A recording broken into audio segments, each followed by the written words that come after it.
특히 1장부터 3장은 서론적인 것인데 세례 요한을 통해서 구약이 성취되고 이전에 2장에 예수님이 낮은 자로서 베들레헴 마을간에 태어나시고 목자들의 찬양, 3장은 세례 요한이 죄를 고백하는 우리는 반드시 예수님이 내 속에 들어오기 전에 성령께서 나의 죄를 고백하게 하죠. 서론적으로. 그 다음에 예수님이 사역에 이제 4장부터 7장까지는 일기 사역이다. 갈릴리 일기 사역에 대해서 사역의 준비 단계다. 뭐 이렇게 볼 수도 있어요. 4장에는 예수님이 성령의 시험을 받으시죠. 그 다음에 성령에 의해서 희년을 선포하시죠. 귀신을 쫓아내시죠. 다시 말해서 성령 사역을 선포하신 것이다. 하나 예수님의 사역, 하나의 나라를.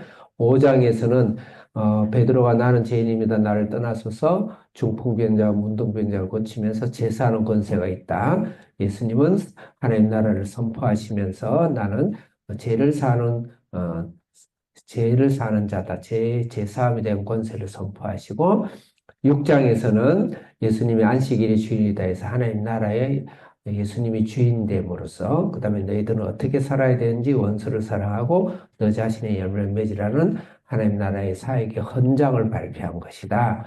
7장은 예수님이 낮은 곳으로 찾아오시는 분이다. 예수님이 찾아올 수 있다. 백부장이라든지 나인성 가보라든지 옥중에 있는 세례 요한이라든지 옥합 깬 죄인을 찾아오셨죠. 그래서 그것이 사역의 준비 단계다. 1기 사역이다. 2기 사역은 갈릴리 사역인데 이제 저번 주에 했던 거 8장은 그 2기 사역은 사역의 훈련에 초점이 맞춰져 있어요. 12제자와 여인들을 부르죠. 그러면서 씨 뿌리는 비유, 또 등불 대는 비유, 진정한 가족 비유, 사역자로서의 자격을 이야기하는 거죠.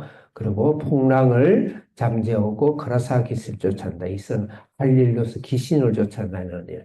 예수님 사역을 크게 두 가지를 생각한다면 귀신을 쫓아내고 병을 고치는 일을 하셨어요. 그래서 귀신을 쫓아내고 그다음 야이로의 딸과 혈루병 걸린 여자를 어제 고치시는 병을 고치시는 것이죠. 그 사역에 예수님께서 먼저 제자의 사역 자격과 할 일을 주고 오늘 9장은 실제 이제 파송을 해서 훈련하는 모습이 보입니다. 자, 그렇게 서론하고 1절부터 6절까지는 12제자를 직접 파송하고 훈련하는 그런 모습, 갈릴리 사역, 예수님 사역, 이기 사역을 맞이했다. 이렇게 볼 수가 있습니다.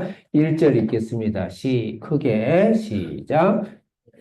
계속해서 실제로 예, 12제자를 불러 모으셨다 그랬죠? 그래서 우리의 삶은, 우리의 인생은 훈련하는 인생이에요. 이 땅에 태어나서 그냥 대충 그런 분은 없겠지만 어떻게 하다 보니까 결혼도 하고 아기도 놓고 또 뭐 이렇게 성경 가지고 예배 드리고 이렇게 하는 우연히 잘 사는 것 같다. 그렇지 않습니다. 예수님은 인생 자체가 훈련의 인생이다. 반드시 영적으로 생활적으로 이 땅에 살아가는 훈련으로 우리 청소년, 우리 한비전 자녀들은 어릴 때부터 훈련을 해야 돼. 삶과 신앙과 생활의 훈련이다. 예수님은 12제자를 불러서 훈련을 시켰어요. 그럼 첫째는 모든 귀신을 쫓아내는 일을 하셨죠. 이 말은 실제적인 귀신, 악한 영이 우리의 감정과 마음과 일과 심령과 영적을 흔들어서 못하게 하지만 실제 우리가 그것을 통해서 많은 고민과 방황과 감정과 낙담과 좌절과 또 그걸 통한 또 정신적인 어려움과 마음의 어려움과 이 많은 것들이 있죠. 이걸 해결해 주는 일을 해야 돼. 우리는 이 땅에 살아가는 동안 나뿐만 아니고 수없는 사람의 정신적인 방황과 영적인 방황과 인생의 정신적인 고통과 그 다음에 영적인 방해들을 우리는 쫓아내고 예수의 이름으로 고쳐주는 그런 삶을 살아야 된다. 그 다음에 2절 읽겠습니다. 병을 고치는 능력을 준다. 병이 들게 되면 당장 지금은 의료술이 워낙 좋기 때문에 엔간한 병은 병이 아니에요. 근데 그때는 자그마한 병이나 병이 든다, 내 다리를 다친다 하자면 평생 자기의 삶을 영위할 수 없는, 일을 할 수 없는, 사실 굶어서 죽을 수밖에 없는, 처절한 가난으로 빠질 수밖에 없는 그런 거예요. 그러니까 실제 필요를 도와주는 거죠. 병도 고쳐 당연히 우리 기도하고 병을 고쳐야 되고 귀신도 쫓아내야 되고 그 사람의 필요, 경제적인 필요, 또 가정적인 필요, 삶의 필요, 필요를 채워주는 그런 삶을 우리는 반드시 훈련된 삶으로 우리 살아야 된다. 2절 읽겠습니다. 크게 시작.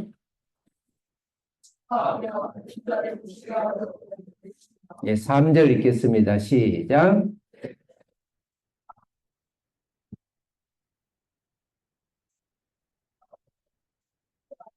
예, 그리고 우리는 하나님의 이 삶의 자세로서 우리는 아무것도 가지지 마라. 지팡이나 배낭이나 양식이나 돈이나 두벌 옷을 가지지 말라. 소유하지 말라는 거예요.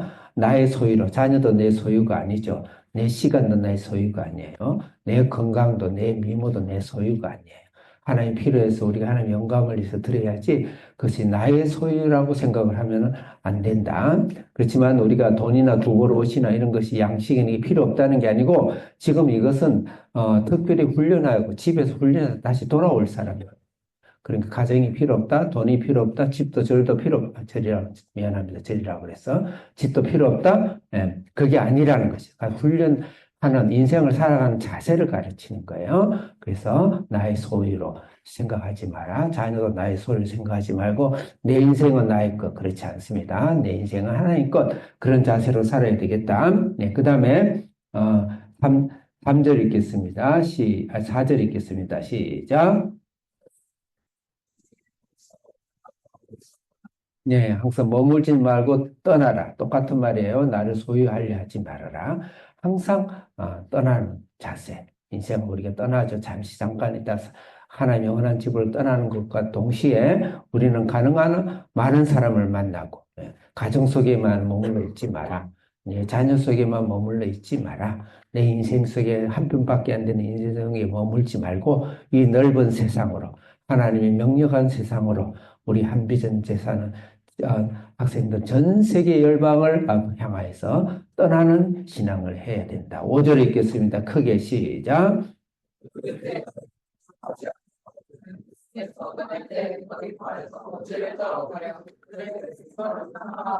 아멘. 일을 많이 하면 많이 할수록 먼지를 많이 덮어쓰고 공에도 많이 덮어쓰고 먼지가 많이 일어나죠.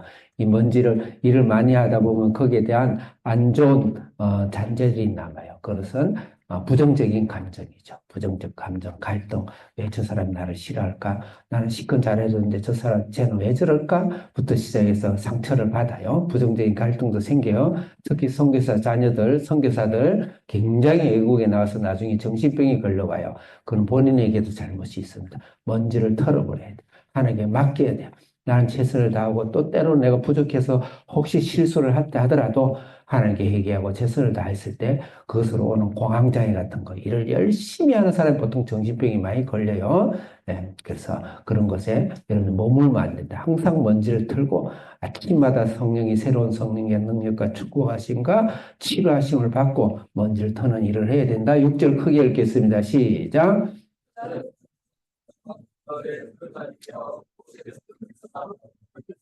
가능한 많은 곳에서 많은 사람을 만나는 일을 해라. 7절부터 9절까지는 헤롯, 이 나쁜 놈, 헤롯의 방해, 핍박입니다. 여기는 9절만 있겠어요. 9절 시작.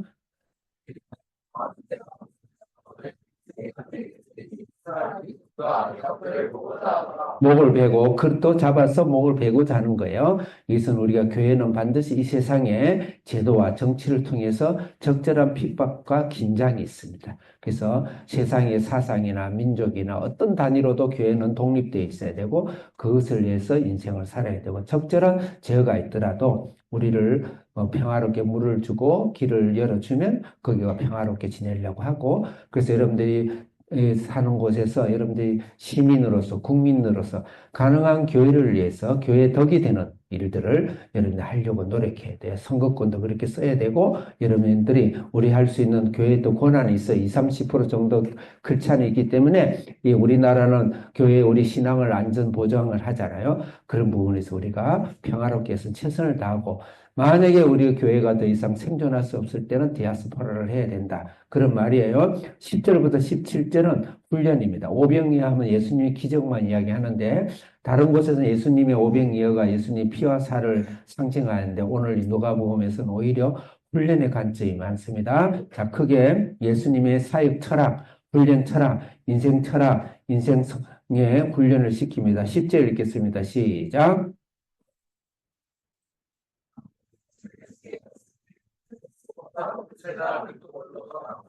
네, 성년들이 돌아와서 예수님을 따로 데리고 다니더라. 예수님께 따라가 훈련을 하고 나서 보고하는 인생, 보고하니까 플래너를 세워야 돼요. 항상 아침을 시작하고 마치고 보고하고 예수님께 보고하고 하는 플래너 인생을 해야 되고, 그다음 따로 세워나간다. 교육을 따로 하는 거, 리더십 교육을 하는 거죠. 예수님은 무조건 열심히 잘 살아야 하는 게 아니고 반드시 따로 제자들을 불러서 리더십, 몸소 보여주고 우리 한비전에 교육들을 하는 겁니다. 11절 읽겠습니다. 시작.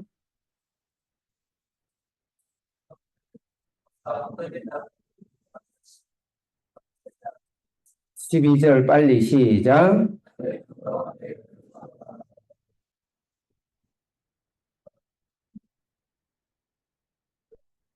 수만 관중이 모였죠. 13절 읽겠습니다. 시작.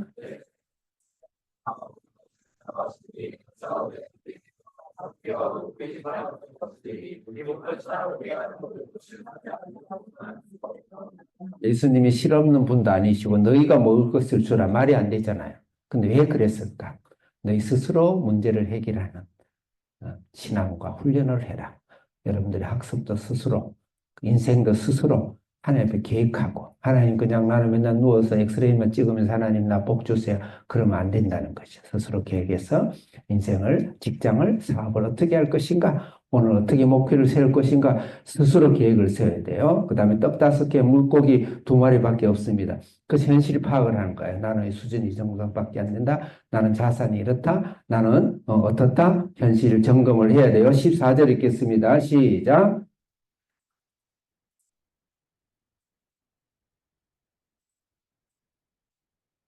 세워봤죠. 5천 명 정도, 남자면 5천 명이다. 그러면 다 합하면 몇만 명이다. 분명히 목표를 정하고 내가 어디로 가야 되는가를 분명히 정해야 된다. 무슨 일을 해야 되는지 정해야 되고 50명씩 앉혀라. 전략이죠. 100개의 그룹을 만들었어요. 5천 명이면 100개의 그룹이 됩니다.